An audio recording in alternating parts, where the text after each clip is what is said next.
Welcome to Spaghetti Launchers, the world building podcast where we throw spaghetti at the wall and it is up to you what sticks. I'm Kyle. I must not fear. Fear is the mind killer. Fear is the little death that brings total obliteration. I will face my fear. I will permit it to pass over me and through me, and when it has gone past, I will turn the inner eye to see its path. Where the fear has gone, there will be nothing. Only I will remain. And I'm Ethan. Today we're talking about Dune. I was watching a bunch of Rebecca Ferguson interviews this week because she's fucking incredible. She's an insane person. It's amazing. I love her. But she, in one of the interviews, she said that they're asked about the tattoos on her face in the movies, and she said it's that thing. It's the fear. Oh, that's cool. It's all that the fear poem or whatever. Yeah. Mantra is what's tattooed on her face. That's so cool. It's really such a good touch because no one would know what it says. Right. Like it's just it's just some symbols. Yeah. Or a language we don't know in the real world because it doesn't exist.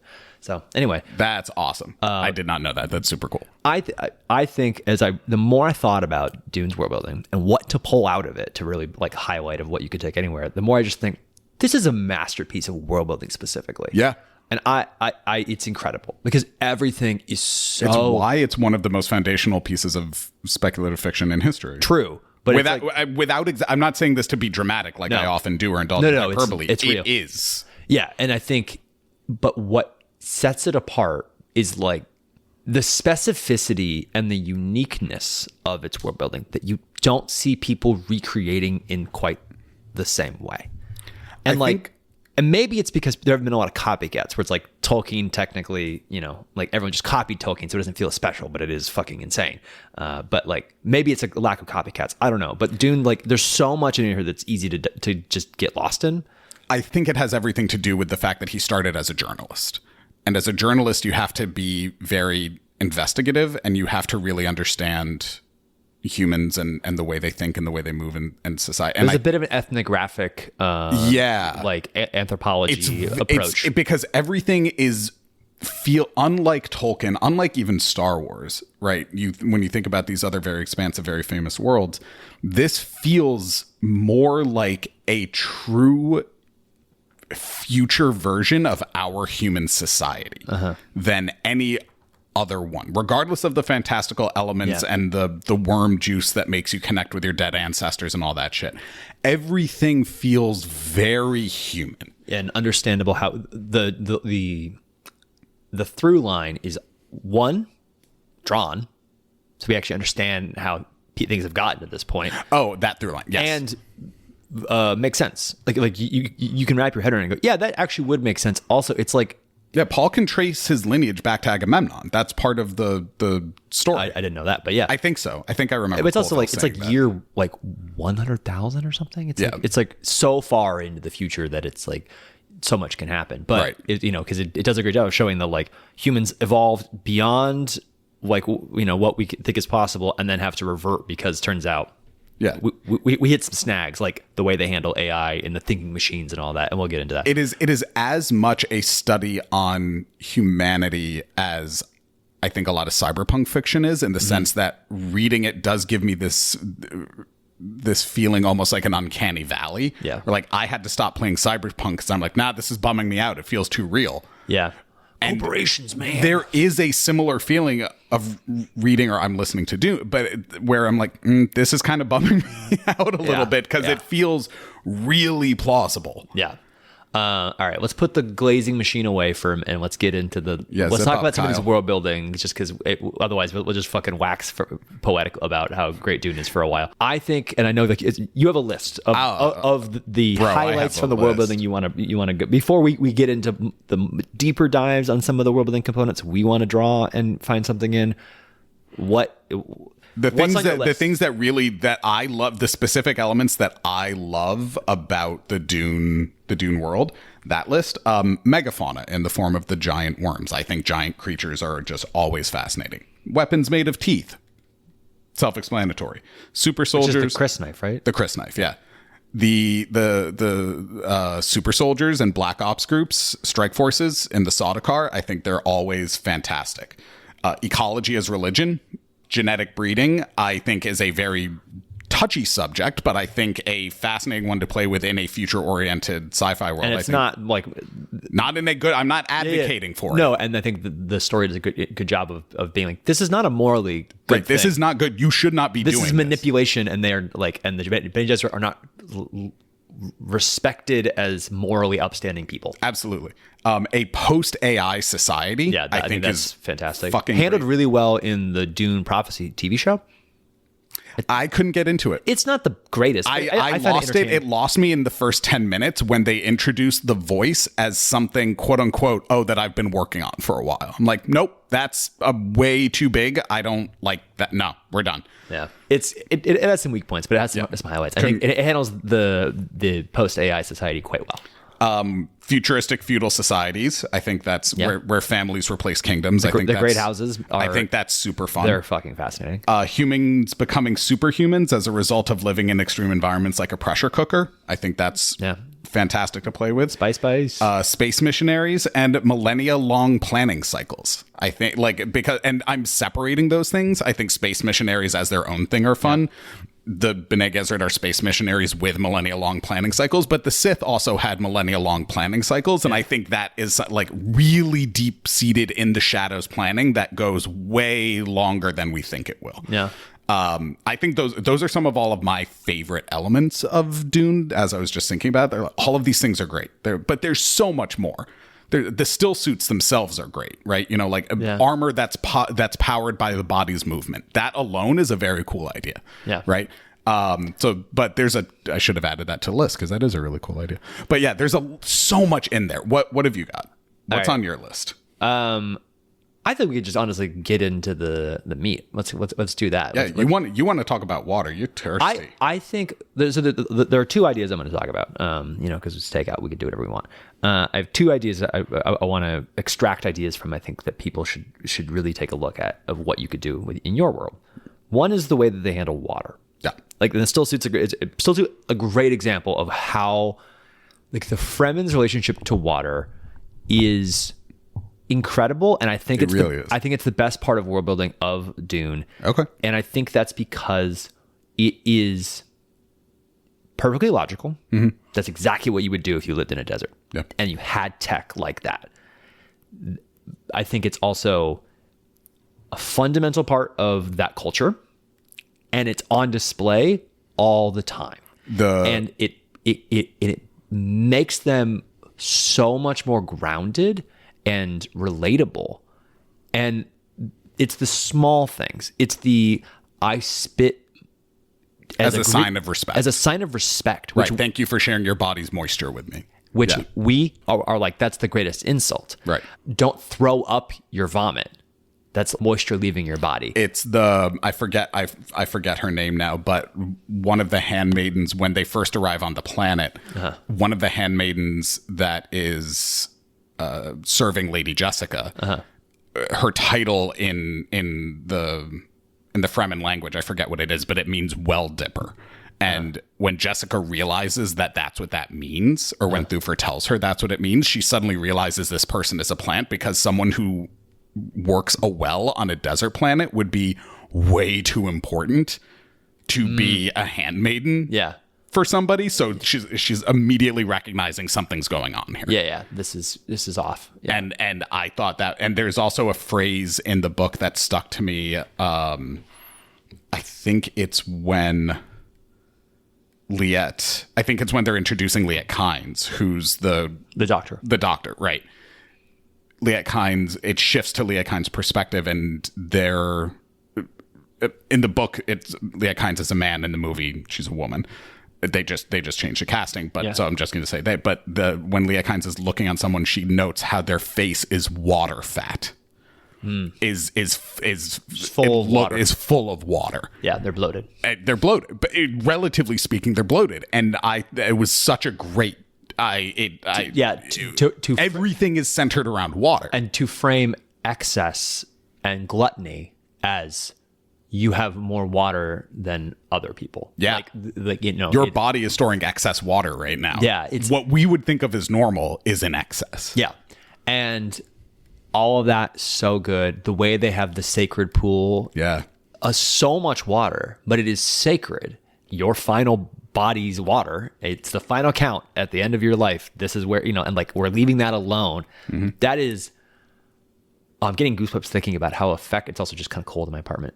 Just thinking about how evocative that is, that like you have this precious commodity that you are dying to get more of, and you have so much of it that you abstain from using for anything because like you respect your elders, your lineage, your people so much. This is how you live. Like the Fremen are such a tightly knit society, and to have like so it just makes sense that they would be so respectful of their dead in this way. Yeah, even though and that this is how they would venerate their dead. Yeah, but like juxtaposed to like, oh, we killed a Harkonnen, we're gonna take their water. Oh, and it's got too many chemicals, so we'll just use it to. I don't know if that's actually in the book. I haven't gotten that far in it, but maybe not. I don't know. But if not, great add-on by Villeneuve. Yeah. Because that's fantastic. Yeah, and it's such a good juxtaposition to the way that they treat their own dead, to be like, oh, we would never touch our dead's water because it's sacred, versus we don't really want to use this water for much because it's like poisonous water, but we'll like find a use for it in like the dredges of our like inner working cogs of society. Sure. Like, our cooling systems, it's fine. Sure. Like that shit, that's so good. So, but anyway, that whole thing, brilliant. And I think, one, if you have a desert society in your world, like especially like when you do like these like big sprawling like D&D type worlds where you put different biomes, it's just like it's an MMO map where you're like there's a desert next to a mountainous snow area, like having that kind of thing. But anyway, having that desert society have this relationship to water on some level, just it's an easy full copy. Now you can change the details of it. Yeah. Or you could, if it's just for you and your friends, just fucking use the whole thing. Who gives a shit? That's is the purpose of this podcast. But Control A, Control C, Control V. Correct. But I was trying to think about what else you could have this like sacred relationship as a resource that we would think is abundant in our world, and like kind of playing on that edge. And a lot of this initiated was I was thinking about if that moment where Stilgar spits at Leto. What do you do that has similarly like what the fuck, but actually it's great respect moment? Blood oaths are seen as like a negative. But if you just came in and you cut up in your hand and you dripped your blood like onto the table to say, I'm willing to lay down my blood for you, or something like, I would see that as a threat. Yeah, you would. Imagine a world where like there's superstitions about like, if you have my blood, you have control over me. Like the way people do like with names and stuff. And you said, I offer you That's my blood. great. I love that idea. Just I don't want to glaze over that. The idea, I have to protect my blood because blood mages exist, and that means they can control me. And me offer my blood to you freely means is a sign of incredible trust. Incredible trust and respect. And it might be that they do that, and then like the other person fucking shit, Kyle. That's awesome. And then that's such a good idea, bro. I know. Shit, man. And the way you could play that out too, like, how do you follow up with that? Like, do they drip it back? And then you've both now shown the sign of respect, and you smear over the blood. So it's thinned enough so no one could use it. Yeah. To be like, but also blend it. Yeah. You smear it together. To say we would now be jointly controlled. Yeah. Like if someone has power over one of us, they have power over both of us. So Kyle, Jesus, this is incredible. I know. Welcome to the show. This is great shit. So yeah, it's hard to apply the same Fremen stuff to things for the blood. I think the blood really just works in that greeting moment. Yeah. Blood is not particularly precious. Other than that, like we don't need more of it. We have what we have. And like you need more of it when you lose a lot of blood, but that's rare. Hopefully. Yeah. Versus the amount of water you need is absurd. So then what else do you need a lot of? Air. Yeah. And like, how do you apply this to air? You have people who live high up in the mountains. It's, the air's thin up here. Or play with the exact same thing. Just do it up in mountain ranges with, they're taking oxygen from their blood.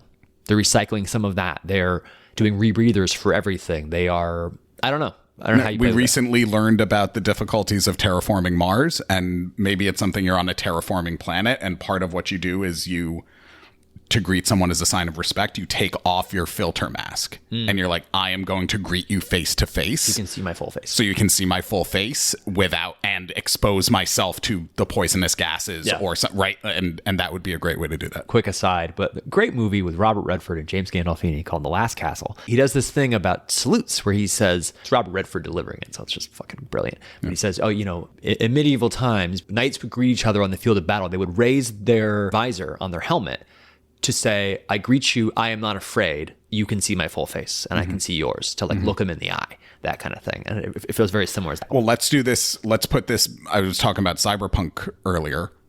Police state, cameras everywhere. Yeah. You have a society where your identity is the most sacred thing about you. So everyone's walking around in camera blocking masks. Yeah. First thing you do is lift up your mask to say, this is who I actually am. I'm openly taking the risk that my identity could be compromised here. I mean, in the future kind of infopunk world. Yeah. I mean, do a very recent-y real example. You're in a pandemic and you take down your mask to say, I will threaten I will threaten my own health by revealing who I am if you're willing to do the same, so we can Right. This is our sign of respect. This is our sign of respect, and we're not going to do it all the time. Great. Yeah. So, and that's kind of that idea. The blood. Oh my God. Part. Yeah. That feels like one of those ideas where we're not inventing it. It's going to like discover it, where one idea immediately leads to another, where it feels like we're discovering it. We'll find out. Spectacular. And then I'll give my second idea, which is, I think, smaller, and then we can move on to yours. Go. The other part of Dune that I really thought you could do more with, and that is more transferable, is the family atomics. As a phrase, really incredible combination of words. I think it really hits at this interesting point that you made earlier, of like these houses replacing countries. Yeah. That like House Atreides has an atomic arsenal. Yeah. Imagine like the Rockefellers had an atomic arsenal. You assume they didn't. Well, they still exist, so they might. Like the Kennedys have an atomic arsenal, like that kind of thing. These like famous families having this type of power, and especially in like feudal. So like, okay, so then thinking about it more like maybe not an atomic arsenal, because that's very specifically in the future, and that does work, but then you're just straight up copying Dune. But thinking about it like, well, what if it's just every great family has this like secret kill switch protocol, like fail safe, that is highly dangerous, some form of mutually assured destruction. Yeah. Or just like the big red button. And I love a big red button. And I was thinking about like, what can that be? It can be a super weapon of some kind. The Targaryens had dragons. Yeah. It could be like you have cryo frozen a bunch of super soldiers. Yeah. You know, you just have like 15 Master Chiefs sitting down in your basement. He's famously cryo frozen. Like, and you just be like, okay, well, we have a great threat. Send out all like my squad of super soldiers who will not be stopped. You could have it be that like a big red button, in case of capture, kills the family. Like we can kill the family remotely. Like, you know, like you will not take me alive. You will not be able to use me in any specific way. I will be like, I will be dead. It release the Kraken. Could be a Kraken. You have a Kraken. Yeah. Release the Kraken. Yeah. Anything like that. And then I like it if each family's one is different too, and they're always speculating. There's sort of this game of intuition happening where every house has sort of like the Mentats has an advisor that whole job is to look at other houses or other families, rites, rituals, customs, heraldry, language usage, to try and figure out what could their secret weapon be and try and prepare countermeasures for it. So if you have a house, for example, whose symbol is the giant squid, maybe you prepare for a giant Kraken. Yeah. But you have someone whose whole job is just to read and analyze these things to figure that out. I think that's an interesting point. Now, okay, so then works well in like in a TTRPG world where you have the various houses, like Eberron in D&D, which is like, you know, like really based off of, you have these big, like these houses that are great houses, and each of them has this superpower that's different. It's like, here is your big red button, and members of this house have access to this big red button. And then you have different players who are from different houses, and they each get a different big red button. They get their divine intervention. They get to use one time. I was in the just whole thinking campaign. about clerics and paladins. You get the one time you need the crazy get out of jail free card. Yeah. You can release your Kraken. You get a scroll of wish. Yeah, but you get a really specific thing. You Or get meteor swarm and would be it won't always solve your specific problem. You can release a Kraken, but you have a political problem, not a violence problem. You could kill a guy remotely. And prevent that capture, but that's not the problem. It would be cool to take different high level spells, create scrolls out of them, and have those be the different ones. Maybe, yeah. So one house has a scroll of power word kill, one house has a scroll of meteor swarm, and you've got to figure out. You're thinking a super D&D on that. Oh yeah, but yes, deliberately. You can use it in setting agnostic as long as there are powerful families and powerful houses or powerful factions. Just like there's 15 guilds. And each guild has a huge role in society, and each guild also has their own big red button to retain their power. I love the idea of a church having sort of like your idea of the super soldiers. Uh-huh. They release the paladins, and suddenly you've got all the frozen master chiefs in the basement, right? But deliberately it's a church. But it is deliberately a church releasing these smitey boys who are going out. That's a good rap duo. Who are going out and wrecking things and protecting, right? I love that. Yeah. So let's move on to yours. Super great. I mentioned a lot of things in my list of things that I love that are that were all directly tied to the B'nai Gesserit. They're great. They're spectacular. We have waxed poetic about them for so much, but one of the things that I was thinking about them on this podcast as a whole, yes, we talk about the B'nai Gesserit quite frequently. Okay. I think we should talk about witches, cabal. They come up as examples of things that we like. Yeah, fair. Because they're, I think, for my money, of the media that I have absorbed, they are probably the best version of a secret society that I've come across. I think that's probably right. I'm not saying there aren't better ones out there. I'm just saying of the stuff that I've absorbed, if you've got others that you think challenge it, let me know. Yeah. If you have a secret society that we should look into, let us know. Let us know. Dope. We can do that as a topic. But we should, yeah. One of the things that I love most about them that we have not discussed yet is that they are an incredible example of Clarke's third law, which is any sufficiently advanced science is indistinguishable from magic. Yeah.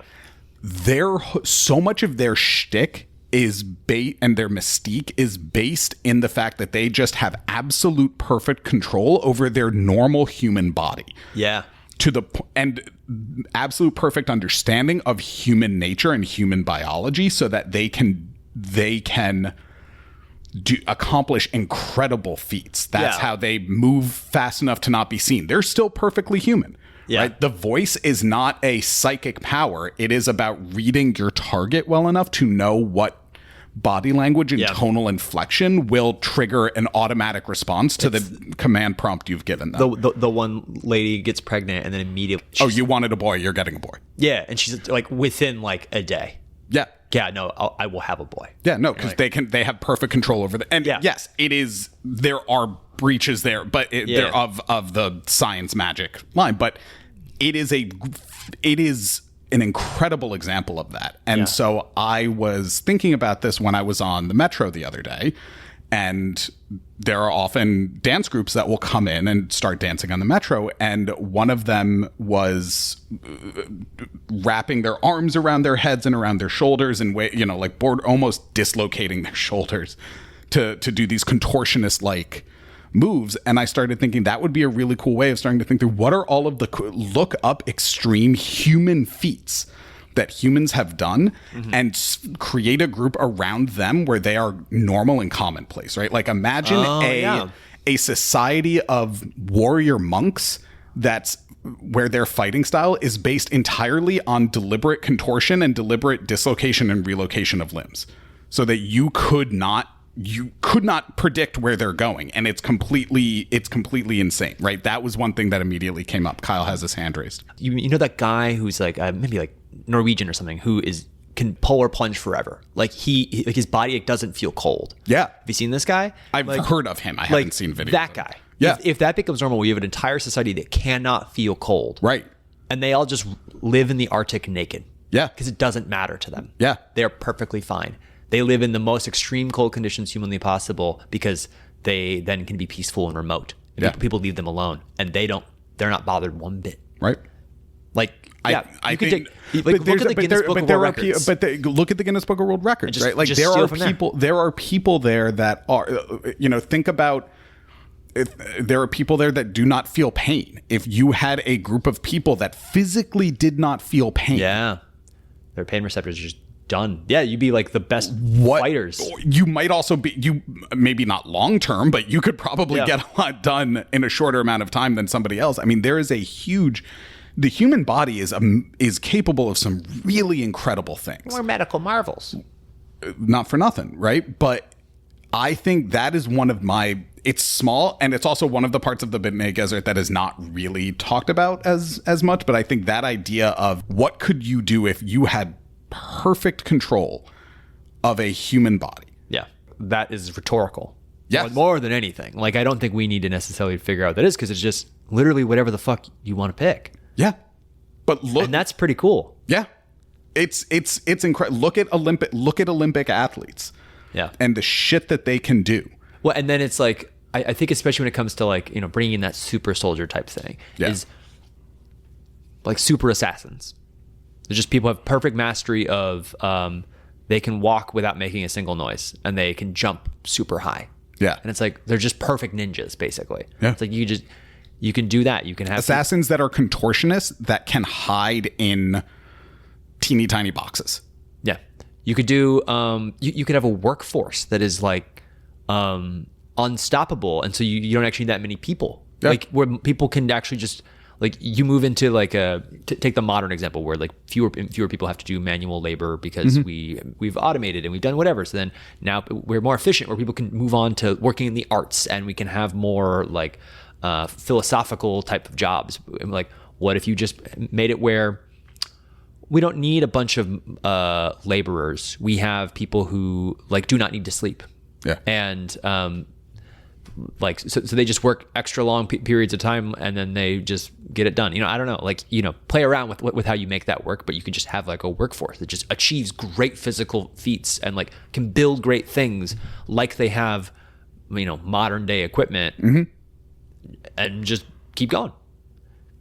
I don't know. Yeah. No, it is a very small thing with very large potential impacts. I like that you've picked this like niche part of the Bene Gesserit's toolkit that people would overlook. Yeah. People don't consider this point. They just think, oh, like magic, powerful, whatever. It's like the voice. Yeah, but they're like, no, it's the body control that is like the underlying discipline that makes them what they are, and that gives them this weird confidence as well, which adds to their like mystique. Yeah. Because imagine having body control like that. You would be really fucking confident. Yeah.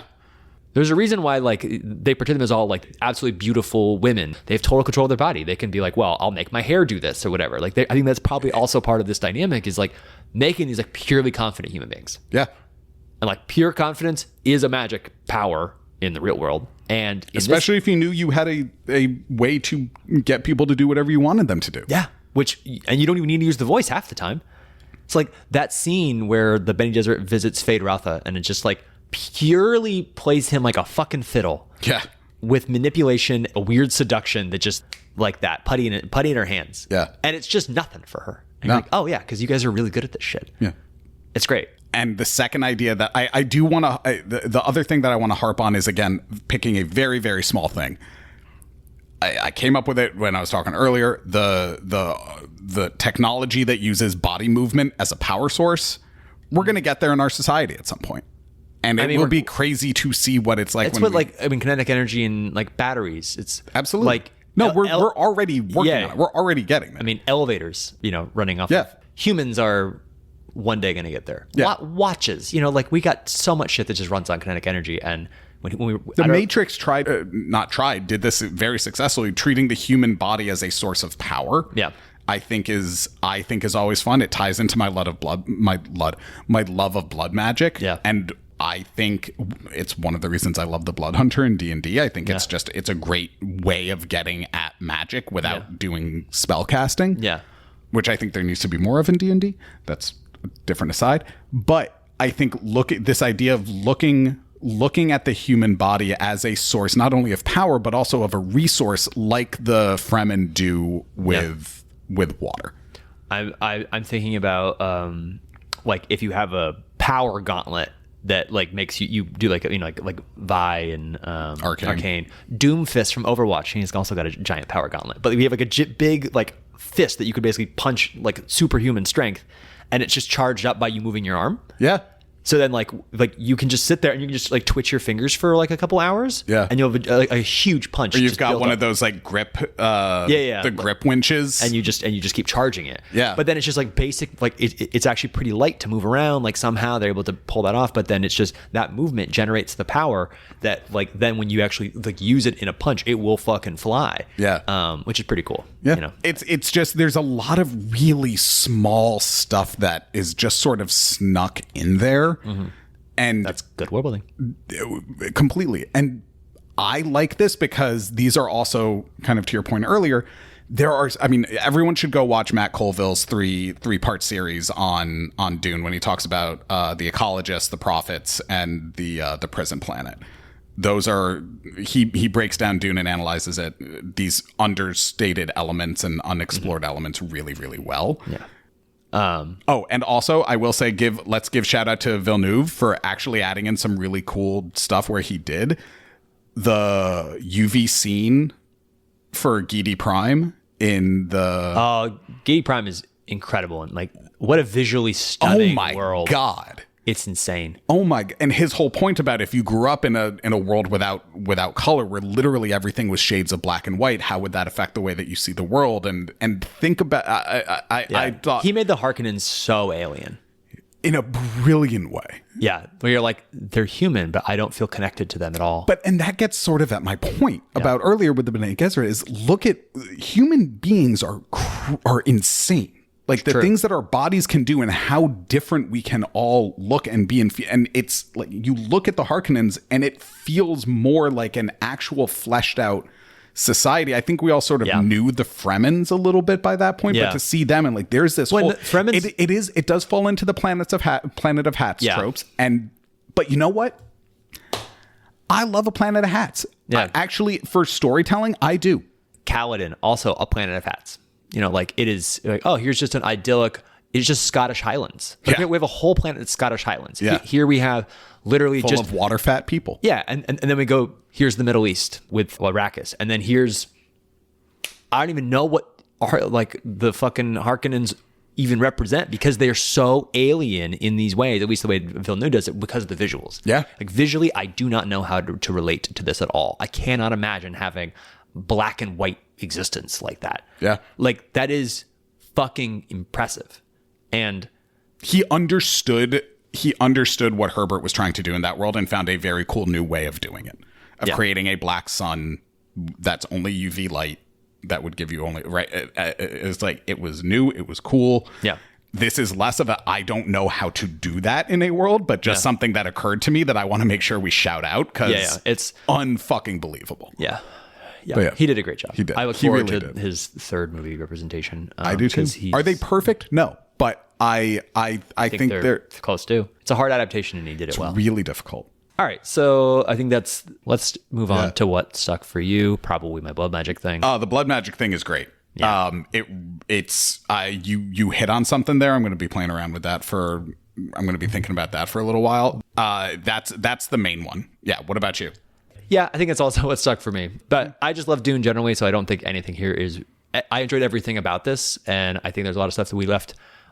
we did not get into, but we could extract more from this. And we want to hear from you. Because Dune is fucking good. It's spectacular. It is good as a story, but I think it's the world building in particular has so much meat that it's worth eating. So totally. All right, well... That's what stuck for us. Let us know what's stuck for you. Emails in the show notes. Thanks for listening. Goodbye. It's like we use the voice.